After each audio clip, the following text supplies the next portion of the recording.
Hello everyone, Charles Watts here. Welcome back to Inside Arsenal. It's Friday, the weekend is very nearly here, or it might already be here by the time you're watching or listening to today's show. Plenty to discuss. As always, we're going to talk about Arsenal's search for a new sporting director or technical director.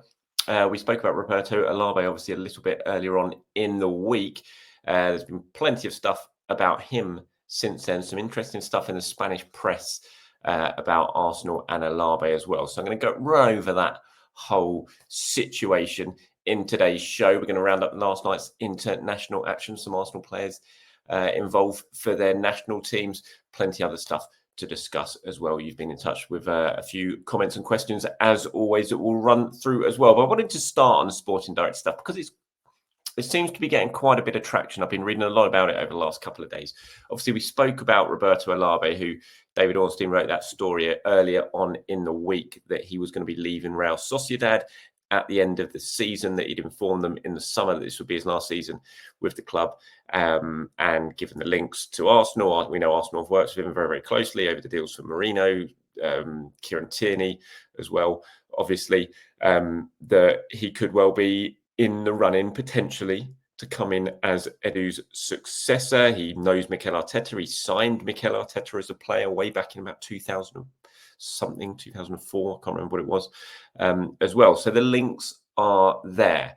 And there have been stories today and yesterday in the Spanish press about Olabe and Arsenal's interest, or actually Arsenal making a proposal to Olabe. I'm sure you've probably seen it, so I wanted to quickly talk about it.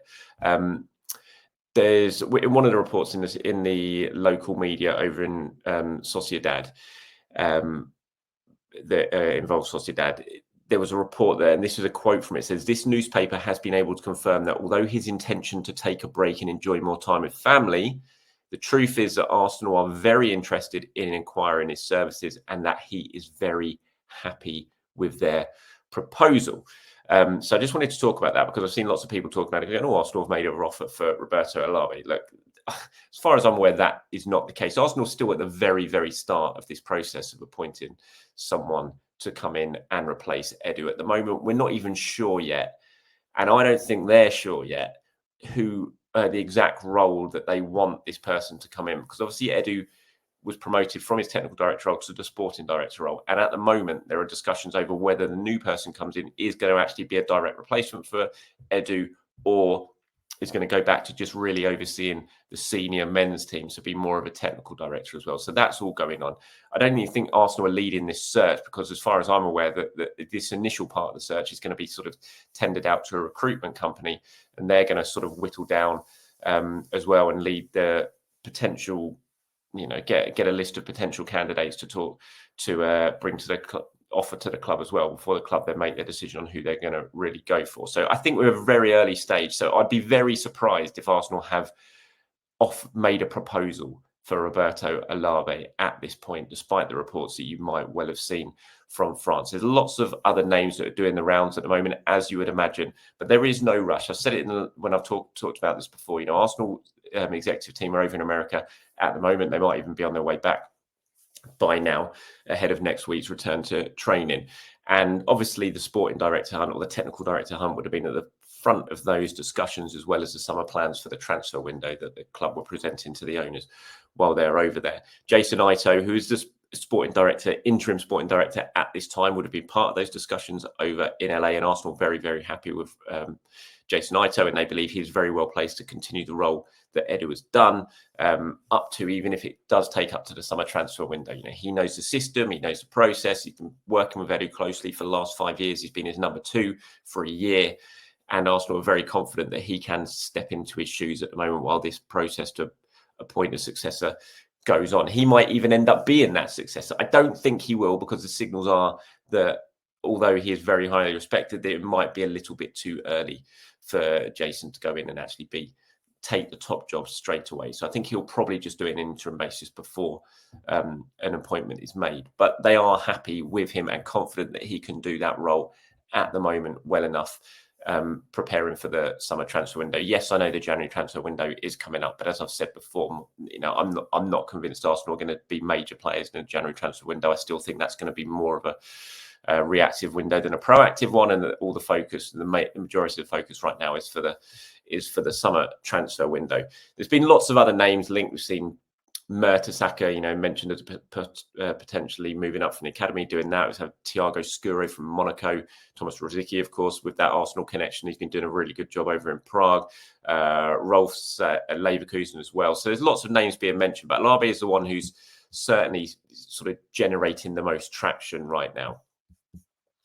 He has actually been talking about his decision to leave Sociedad and what could be next. So this is what he said in discussions with local press over in sort of San Sebastian. He says, the timing of things right now is that I'm excited and committed to finishing this season with La Real, for good things to continue happening at this club. Afterwards, I need to listen to other conversations from other areas, learn about other projects, observe other things to possibly reconnect. I don't know what it will be. I don't have anything. I don't have a date for anything. The dates for everything are the ones that we have discussed. There has been nothing external that has influenced that timing. On a personal level, I do have the energy and enthusiasm, but I am clear that there is a commitment. We have to continue trying to make positive things happen between now and June. So he's very much saying that the focus is still on seeing this season out at Sociedad, and then we'll see. And he also says there, this decision hasn't been influenced by anything external, that nothing's been offered to him. Whether that is the case, who knows? But that's what he's saying publicly. But in terms of what's been reported and the fact that Arsenal supposedly have made this proposal to Roberto Olabe, I don't think that is correct. I think there's a lot of work still to be done in this process, and Arsenal are not going to rush into the situation. Obviously, then there is a slight time pressure because you don't want this to drag on too long. But because the sporting director is clearly your technical director, who whatever it's going to be, is a hugely influential person at the club, and you don't want loads more pressure being applied to Mikel Arteta. But having said that, as I said, Jason Ito is seen as very capable, and also Richard Garlick, who is an excellent operator when it comes to football, is going to be doing a little bit more of a sort of hands-on role, while Edu's role has yet to be filled as well. So might see him around the training ground a little bit more than potentially would have done when he was just doing his managing director role before Edu's departure. So that's the kind of latest when it comes to Arsenal's sporting director. Although you've probably seen all the links and read all the links in the last couple of days or so, especially with Olabe, I wouldn't be too excited that there's going to be an appointment anytime soon. Who knows? I might be wrong. I'm just saying my information on it is that no rush. Right at the beginning of the process, lots of candidates are going to be looked at and whittled down before any decision is made. Okay, moving on now, shall we? International-wise, last night, Arsenal's players did kick off their international action during the international break, and hopefully, certainly not heard of no injuries, which is a good thing. Didier Deschamps did us all a very good favour and left William Saliba on the bench in France's game against Israel, so he played no part in that at all, which is great. Hopefully he'll play no part in the next game as well later on in international break, which would be very, very, very handy.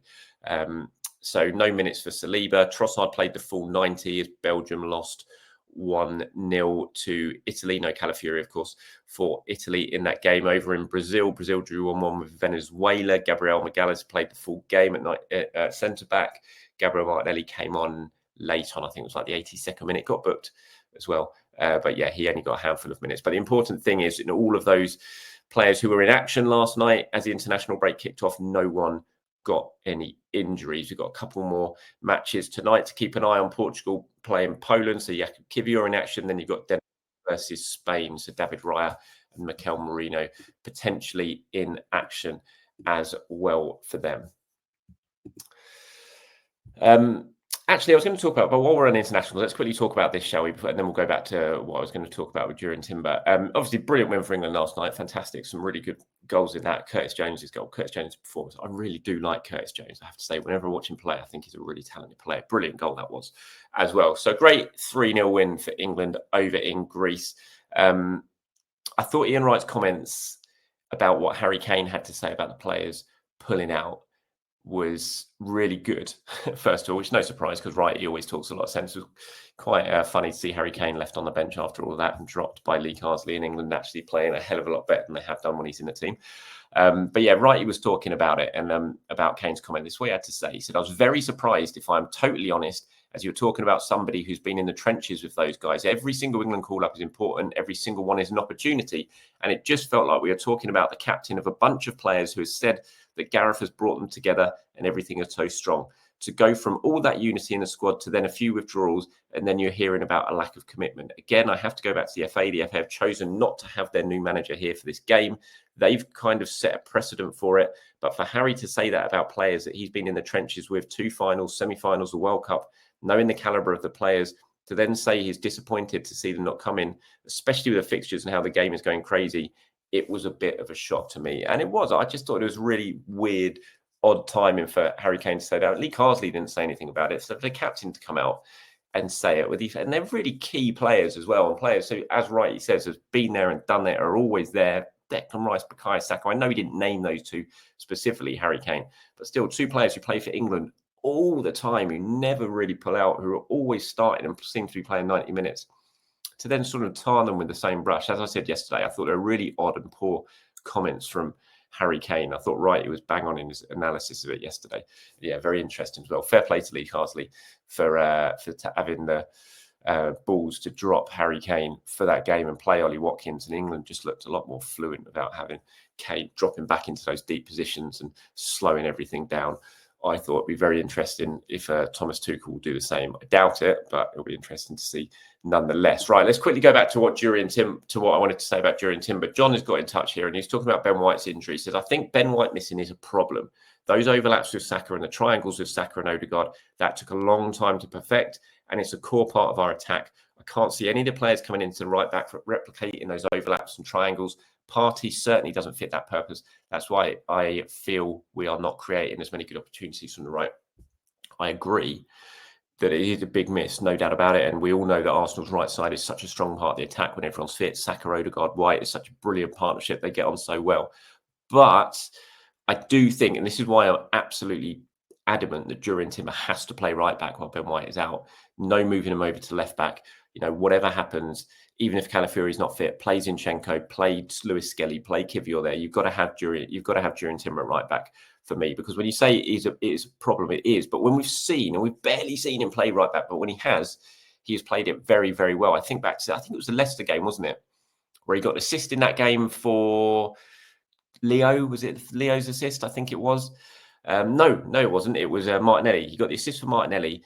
I think he got something like 7 key passes.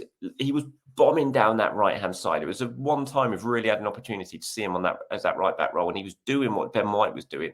Got an assist in that game, created chances, was a constant up and down the right-hand side.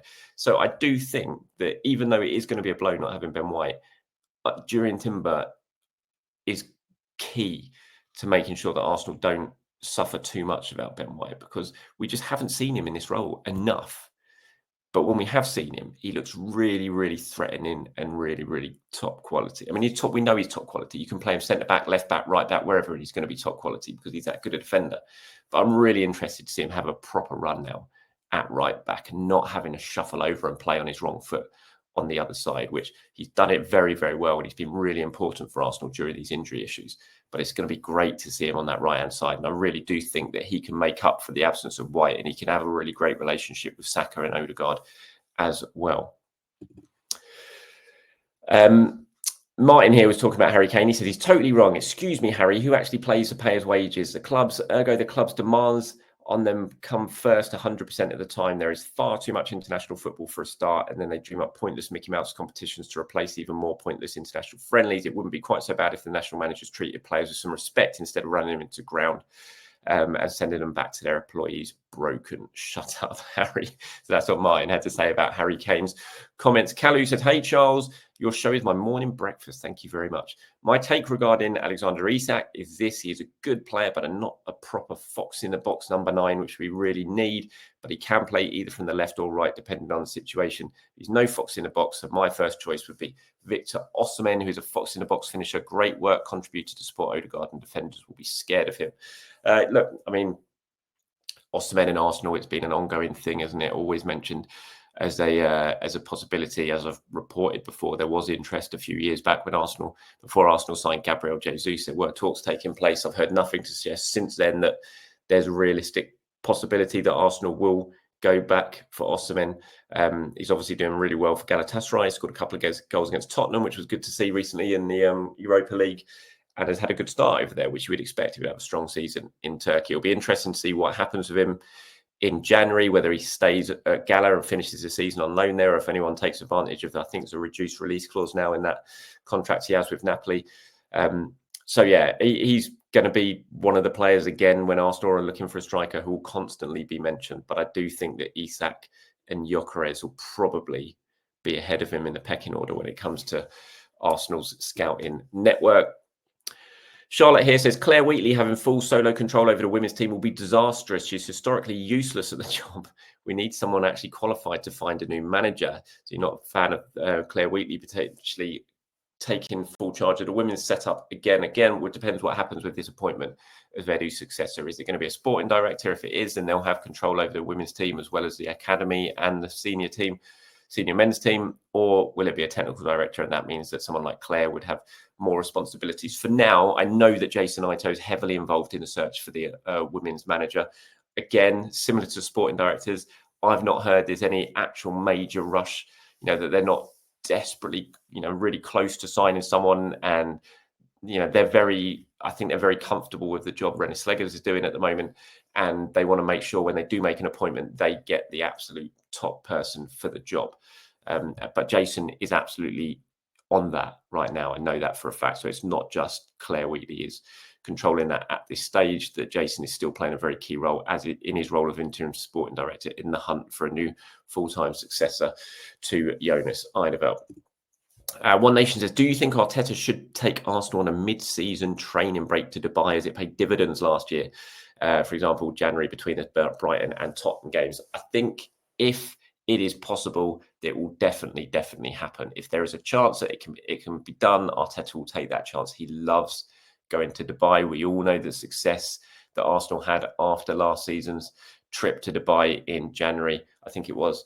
And they went on that unbelievable run after that. It just depends if the logistics make it possible. But if it does, then he will 100% try and do that trip again. I'm convinced of it. He does it. He loves going there. He thinks it's perfect for what he wants. And he will absolutely try and do it again. But it just depends if logistics make it possible or not. And that's it from me, everyone. Thank you very much for your time. As always, I do appreciate it. Have a fantastic start to the weekend wherever you're around the world, whether you're watching this on YouTube or listening on the various podcast platforms. If you're still here at the end and you haven't switched off yet, I have joined Blue Sky. I've not left Twitter yet, but I am enjoying my experience on Blue Sky at the moment. It's been big migration. There's a really growing, strong Arsenal community on Blue Sky at the moment. And if you are on there and you haven't followed me yet, you can find me on Blue Sky as well as the usual other platforms, so Twitter, Facebook, Threads as well.